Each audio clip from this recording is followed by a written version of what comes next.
दोस्तों good morning, आदाब। मैं शब्बीर मोमिन, आप देख रहे हैं न्यूज दर्पण टीवी। दोस्तों जैसे कि आपने देखा 21 सितंबर को हमारी नई संसद में जो दो सांसदों के बीच विवाद हुआ, कुंवर दानिश अली जो अमरोहा के और रमेश बिदूड़ी जो दिल्ली दक्षिण से सांसद हैं, एक मामूली टोका टाकी पर बात गाली तक जा पहुंची। अब स्थिति यह है कि विदेशी मीडिया में भी खबर प्रमुखता से छप रही है। दोस्तों पहले जान लेते हैं कि ये दोनों एमपी कहां से हैं और कौन है। कुंवर दानिश अली की बात मैं करूं तो कुंवर दानिश अली अमरोहा से सांसद हैं। 2019 में समाजवादी और बसपा गठबंधन से ये सांसद बने थे। कुंवर दानिश अली मुख्यतः हापुड़ जिले के रहने वाले हैं। इनके वालिद जफर अली और उनके दादा कुंवर महमूद अली विधायक भी रहे हैं, सांसद भी रहे हैं। यानी कुंवर दानिश अली राजनीतिक परिवार से हैं। कुंवर दानिश अली अपने 5 भाइयों में सबसे छोटे हैं और उनकी राजनीति की शुरुआत छात्र नेता से हुई। कुंवर दानिश अली दिल्ली के जामिया मिलिया विश्वविद्यालय से ग्रेजुएट हैं और वहीं से छात्र नेता के रूप में उन्होंने अपनी राजनीति की शुरुआत की। कुंवर दानिश अली एच.डी. देवेगौड़ा की पार्टी में शामिल हुए और एच.डी. देवेगौड़ा की पार्टी में कई अहम पदों पर रहे और सफल राजनीति की। 2019 में लोकसभा चुनाव में कुंवर दानिश अली समाजवादी बसपा गठबंधन से प्रत्याशी बने अमरोहा से और भारतीय जनता पार्टी के कंवर सिंह तंवर को 63,000 वोटों से हराकर लोकसभा सांसद बने अमरोहा से। अब बात करते हैं रमेश बिदूड़ी दिल्ली दक्षिण से सांसद हैं और इनकी शुरुआत राजनीति में सन 1993 में हुई। ये ABVP यानी अखिल भारतीय विद्यार्थी परिषद से जुड़े और छात्र नेता से ही इन्होंने अपनी राजनीति की शुरुआत की। 2003 से 2008 तक भारतीय जनता पार्टी के दिल्ली के उपाध्यक्ष रहे और उसके बाद 2014 में दिल्ली विधानसभा के लिए विधायक चुने गए और 2014 में पहली बार दिल्ली दक्षिण से MP बने। दिल्ली दक्षिण से MP 2014 से 2019 तक रहे और 19 में दोबारा वहां की जनता ने भरोसा किया और दोबारा MP बने हुए हैं। इस वक्त रमेश ने M.Com किया है, M.Com LLB है और पढ़ाई के टाइम में क्रिकेट के शौकीन थे, क्रिकेट खेला करते थे। इसके साथ साथ ही बुजुर्गों के लिए कैंप लगवाते थे, यानी समाज सेवा करने का शौक पहले से ही था। विवादों से भी गहरा नाता रहा है। रमेश बिदूड़ी ने एक बार एक बच्चे के माता पिता से ये कहा था, अपने बच्चे पैदा क्यों करते हो, बाद में तुमसे बच्चे संभलते नहीं। एक और बयान में रमेश बिदूड़ी ने कहा कि जहां मुसलमान संख्या में होते हैं वहां मानवाधिकार बात होती है, मानवाधिकार का मामला वहां उठाया जाता है और जहां मुसलमान एक संख्या में होते हैं वहां खून खराबा, कत्लो गारत शुरू हो जाता है। रमेश बिदूड़ी को ये मालूम है कि मैंने संसद में जो कुछ भी बुरा भला दानिश अली को कहा या मुस्लिम कौम को कहा, इस पे कोई कार्रवाई होने वाली नहीं है। थोड़ा सा जिक्र नई संसद का कर लेते हैं जहां पर ये विवाद हुआ।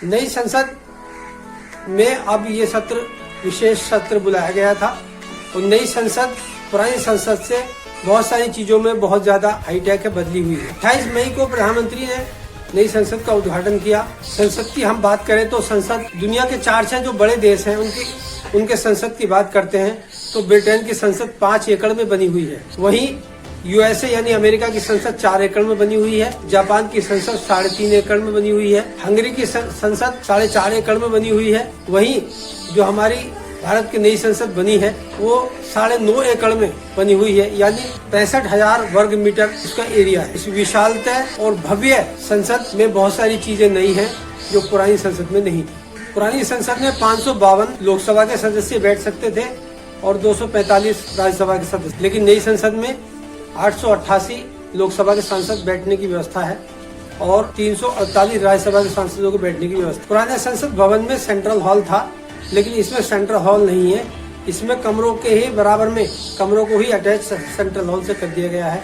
नई संसद में कोई सेंट्रल हॉल नहीं है। पुस्तकालय है, बैठने की जगह है। पुरानी संसद के मुकाबले नई संसद बहुत हाईटेक और आधुनिक बनाई गई है। इसमें ऑडियो वीडियो सिस्टम लगाया गया है। संसद की कार्रवाई को पेपरलेस बनाने के लिए हर सीट पर स्क्रीन लगाई गई है ताकि पूरा का पूरा ब्यौरा स्क्रीन पर चलता रहे और स्क्रीन के जरिए ही सांसद वहीं अपने सवाल को रोककर अपने सवाल वहां से कर सकते हैं। पुराने संसद की बात करें तो मात्र उस वक्त के तो 1927 में वो बनी थी। 86 लाख रुपए का खर्च आया, लेकिन नई संसद 861 करोड़ और 90 लाख रुपए में बनकर तैयार। पुरानी संसद भवन जहां गोलाकार की बनी हुई थी, वहीं नई संसद त्रिभुजाकार की बनी हुई है, नई ट्रायंगल शेप में है और इसका आर्किटेक्ट विमल पटेल ने बताया कि यह भूकंप रोधी है। हालांकि दिल्ली राजधानी को भूकंप के 5 जोन में रखा गया है। 5 जोन की स्थिति को देखते हुए इसे भूकंप रोधी बनाया गया है, यानी भूकंप का अब इस बिल्डिंग पर कोई असर होने वाला नहीं है। नई संसद में 888 लोकसभा सांसद बैठ सकते हैं और राज्यसभा के सांसद 348 बैठ सकते हैं। वहीं लोकसभा को राष्ट्रीय पक्षी मोर के आकार का डिजाइन किया गया है, वहीं राज्यसभा को राष्ट्रीय फूल कमल के आकार का डिजाइन किया गया है। नई संसद के 6 गेट हैं।